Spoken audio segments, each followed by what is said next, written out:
కవిత్వం అంటే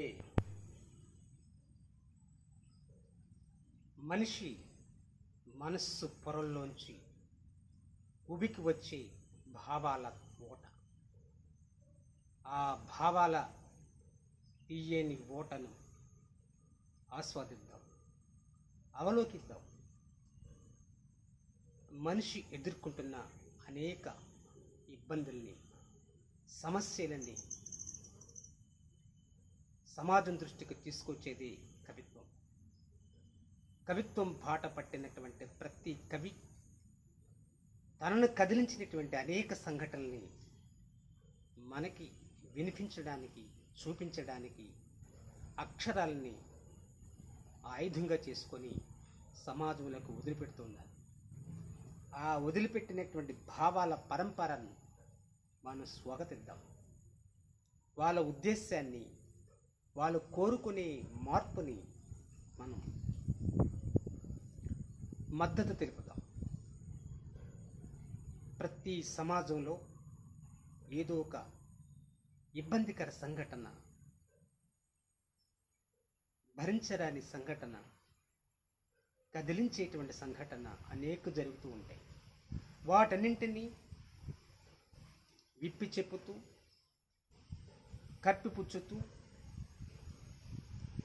కవిత్వాన్ని రాస్తున్నటువంటి కవులందరికీ మరొకసారి నమస్కారాలు తెలియజేస్తూ,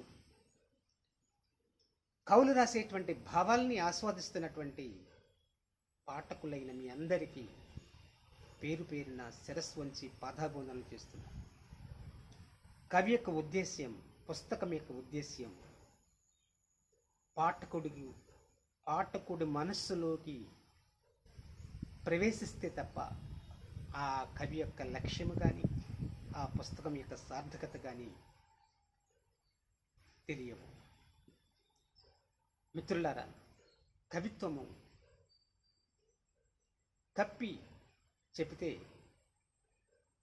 విమర్శ విప్పి చెబుతుంది. ఆ విప్పి చెప్పేటువంటి దాన్ని సమీక్ష అంటారు.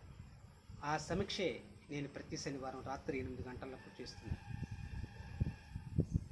సమాజం పట్ల కవులుకుండేటువంటి నిబద్ధతను ప్రశంసిస్తూ వారు రచనలు తీసుకొని సమీక్ష చేస్తున్నారు. కాబట్టి మిత్రులారా, ప్రతి శనివారం రాత్రి 8 గంటలకు కవిత్వంలో ఉండే భావాల్ని, కవుల యొక్క ఉద్దేశాల్ని తెలుసుకోవడానికి మనందరం ప్రయత్నం చేద్దాం. ఆ రోజు మనందరం కలిసి మాట్లాడుకుందాం. ఇంకా కవిత్వం ఎలా ఉంటే బాగుంటుంది, ఇంకా ఎలాంటి కవిత్వం రావాలి అనేటువంటి విధానాన్ని చర్చించుకున్నాం.